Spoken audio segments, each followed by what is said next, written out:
राधे राधे प्रिय भक्तांनो, तुम्हाला माहिती आहे का 27 मे रोजी येणाऱ्या पवित्र पद्मिनी एकादशीच्या दिवशी जर तुम्ही गौमातेला श्रद्धेने एक विशेष वस्तू खाऊ घातली तर भगवान श्री विष्णू स्वतः तुमच्या बंद नशिबाचे दरवाजे उघडू शकतात। शास्त्रांमध्ये असे सांगितले गेले आहे की या दिवशी गौसेवा केल्याने अनेक जन्मांचे पाप शांत होतात आणि जीवनात सुख, शांती व समृद्धीचा मार्ग खुला होतो।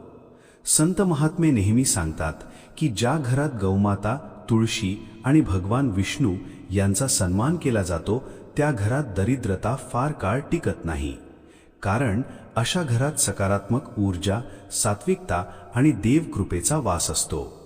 प्रिय भक्तांनो, आजचा हा विषय फक्त साधा उपाय नाही, हा श्रद्धा, सेवा आणि भगवान विष्णूंच्या कृपेशी जोडलेला अत्यंत पवित्र आणि दिव्य रहस्य मानला जातो। म्हणून आजचा हा भाग शेवटपर्यंत नक्की ऐका, कारण पुढे आपण जाणून घेणार आहोत की 27 मे पद्मिनी एकादशीच्या दिवशी गौमातेला कोणती विशेष वस्तू अर्पण करणे अत्यंत शुभ मानले जाते आणि हा उपाय अनेकांच्या जीवनात चमत्कारिक बदल घडवणारा का मानला जातो। प्रिय भक्तांनो, सनातन धर्मात एकादशीला अत्यंत पवित्र दिवस मानले गेले आहे। हा दिवस फक्त उपवासाचा नसून मन, वचन आणि कर्म शुद्ध करण्याचा दिवस मानला जातो आणि जेव्हा पद्मिनी एकादशी येते तेव्हा तिचे महत्त्व आणखी वाढते। शास्त्रांनुसार या काळात भगवान विष्णू जीवनात सकारात्मक परिवर्तनाची ऊर्जा प्रदान करतात, म्हणूनच या एकादशीला विशेष फलदायी मानले गेले आहे। प्रत्येक व्यक्ती आपल्या जीवनात बदलाची इच्छा ठेवतो। कुणाला आर्थिक अडचणी दूर व्हाव्यात असे वाटते, तर कुणाला घरात सुखशांती यावी असे वाटते, तर कुणाला अडकलेली कामे पूर्ण व्हावीत असे वाटते। पण अनेकदा माणूस फक्त बाह्य बदल शोधत राहतो, जेव्हा खरे परिवर्तन आतून सुरू होते आणि त्या अंतर्मनातील सात्विकता जागृत करण्याचे सर्वात मोठे माध्यम म्हणजे गौसेवा। प्रिय भक्तांनो, आपल्या सनातन परंपरेत गौमातेला फक्त एक प्राणी मानले गेले नाही, गौमातेला सर्व देवमयी असे म्हटले गेले आहे, म्हणजेच तिच्यात सर्व देवी देवतांचे अस्तित्व मानले जाते। म्हणून जेव्हा एखादा भक्त श्रद्धेने गौमातेला अन्न अर्पण करतो तेव्हा तो फक्त एका जीवाला अन्न देत नसतो, तर सेवा, करुणा आणि धर्म यांचे पालन करत असतो आणि जिथे निस्वार्थ सेवा असते तिथे देवकृपा नक्कीच प्राप्त होते। आता इथे एक महत्त्वाची गोष्ट समजून घ्या। आजच्या काळात लोक मोठमोठे उपाय शोधत असतात। कुणाला महागडे अनुष्ठान करायचे असते, तर कुणाला लगेच चमत्कार हवा असतो। पण आपल्या ऋषीमुनींनी नेहमी सोपे आणि सात्विक उपाय सांगितले, कारण भगवान दिखाव्याने नाही तर भक्तिभावाने प्रसन्न होतात। जर एखादा व्यक्ती मनापासून गौमातेला एक साधी रोटी जरी खाऊ घालतो तरी त्याचे पुण्य अत्यंत शुभ मानले जाते। पण पद्मिनी एकादशीच्या दिवशी हेच पुण्य अनेक पटींनी वाढते असे मानले जाते। आता तुमच्या मनात प्रश्न येत असेल की या दिवशी गौमातेला नेमकं काय खाऊ घालावं? तर भक्तांनो, विविध परंपरांमध्ये वेगवेगळ्या वस्तूंचे महत्त्व सांगितले गेले आहे, जसे गूळ आणि पोळी, केळी, हिरवा चारा, केळी इत्यादी।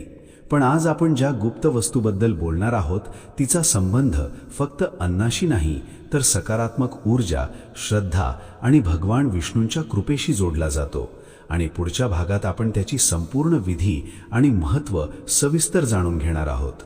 पण त्याआधी एक अत्यंत गूढ गोष्ट समजून घ्या। प्रिय भक्तांनो, गौसेवेचा सर्वात मोठा प्रभाव माणसाच्या मनावर पडतो। जेव्हा एखादा व्यक्ती प्रेमाने, नम्रतेने आणि करुणेने गौमातेला अन्न अर्पण करतो तेव्हा त्याच्या मनातील अहंकार, क्रोध आणि नकारात्मकता हळूहळू कमी होऊ लागते। मन शांत होऊ लागते आणि जिथे मन शांत असते तिथेच लक्ष्मी आणि भगवान विष्णूंची कृपा स्थिर राहते। आजच्या काळात प्रत्येक व्यक्ती तणावात जगत आहे। मनात भीती, असुरक्षितता आणि अस्वस्थता भरलेली आहे। अशा वेळी जेव्हा एखादा माणूस प्रेमाने गौमातेपाशी जातो, तिच्या डोक्यावरून हात फिरवतो, तिला श्रद्धेने अन्न अर्पण करतो, तेव्हा त्याच्या अंतःकरणात करुणा जागृत होऊ लागते। मनातील कठोरपणा हळूहळू वितळू लागतो आणि भक्तांनो, जिथे करुणा प्रकट होते तिथे देवाचे आशीर्वाद आपोआप बरसू लागतात। एक छोटंसं उदाहरण समजून घ्या। एखादा व्यक्ती सतत दुःखी असतो, त्याला वाटते की त्याच्या जीवनात काहीच चांगलं घडत नाही, पण तीच व्यक्ती जर हळूहळू भगवंताचं स्मरण करू लागली, गौसेवा करू लागली आणि तुळशीची पूजा करू लागली, तर त्याच्या मनात आशेचा प्रकाश निर्माण होऊ लागतो. आणि भक्तांनो, ज्या माणसाच्या मनात आशा जिवंत असते त्याचे भाग्य कधीच पूर्ण अंधारात राहत नाही. आता इथे आणखी एक गूढ आध्यात्मिक रहस्य समजून घ्या. गौमातेला अन्न अर्पण करताना कधीही घाई करू नये. आजकाल लोक प्रत्येक गोष्ट घाईघाईने करतात. भक्तीही घाईत, पूजाही घाईत. पण भक्तांनो, जिथे संयम नसतो तिथे आध्यात्मिक ऊर्जा अनुभवणं कठीण होतं. जेव्हा तुम्ही गौमातेजवळ जाल तेव्हा काही क्षण शांत उभे राहा, भगवंताचं नाव घ्या, कारण तेच क्षण तुमच्या अंतर्मनाला बदलण्याची सुरुवात करतात. प्रिय भक्तांनो, आता जाणून घ्या तो छोटासा मंत्र जो गौसेवा करताना अत्यंत शुभ मानला जातो. गौमातेला अन्न अर्पण करताना प्रेमाने म्हणा.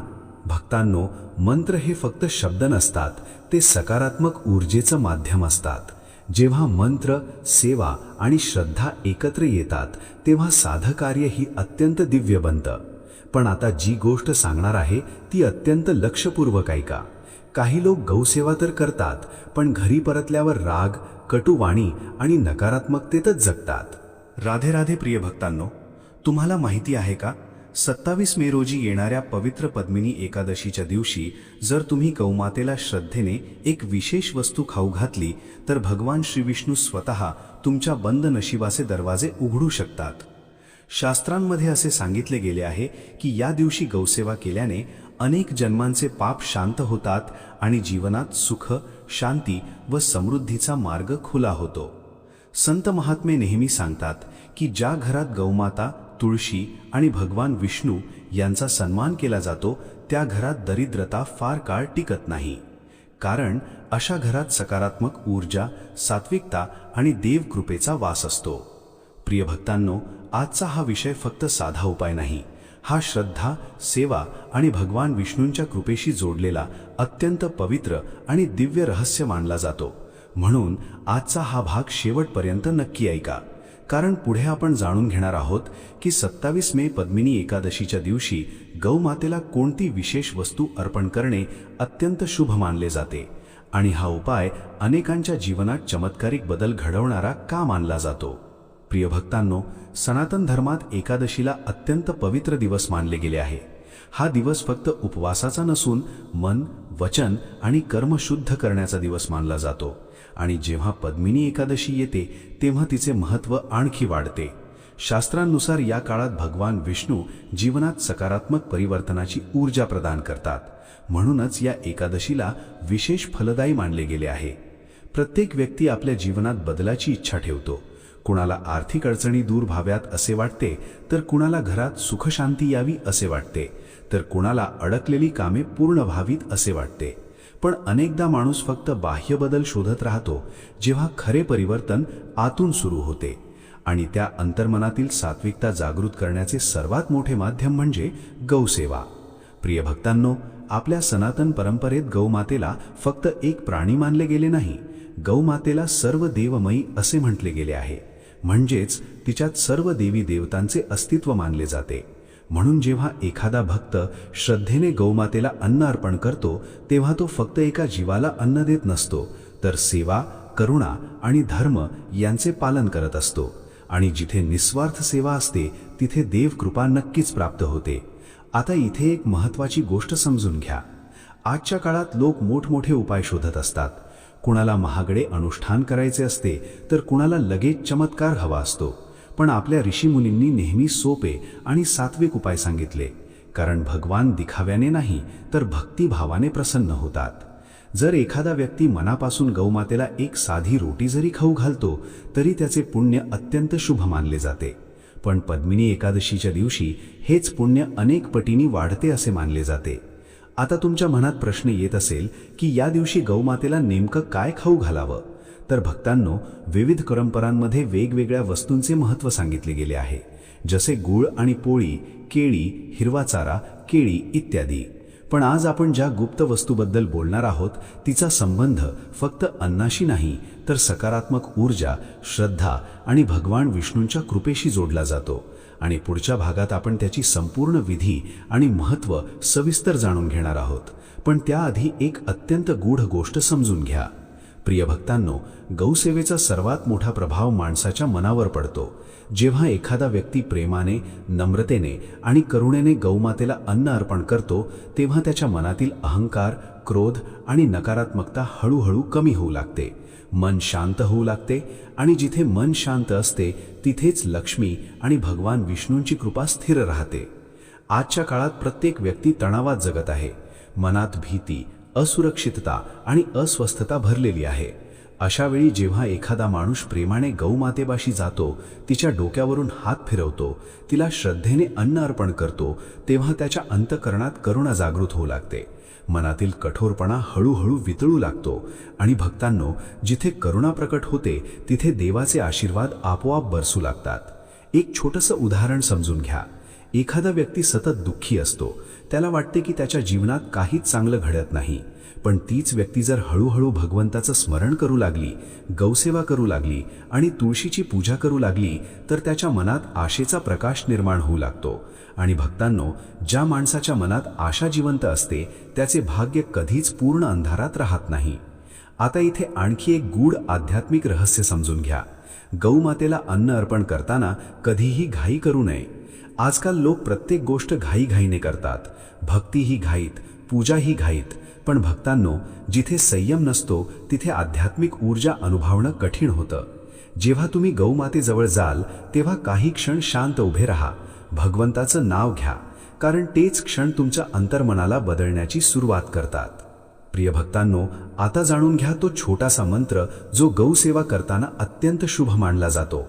गौमातेला अन्न अर्पण करताना प्रेमाने म्हणा. भक्तांनो, मंत्र हे फक्त शब्द नसतात, ते सकारात्मक ऊर्जेचं माध्यम असतात. जेव्हा मंत्र, सेवा आणि श्रद्धा एकत्र येतात तेव्हा साधकार्य ही अत्यंत दिव्य बनतं. पण आता जी गोष्ट सांगणार आहे ती अत्यंत लक्षपूर्वक ऐका. काही लोक गौसेवा तर करतात, पण घरी परतल्यावर राग, कटुवाणी आणि नकारात्मकतेतच जगतात.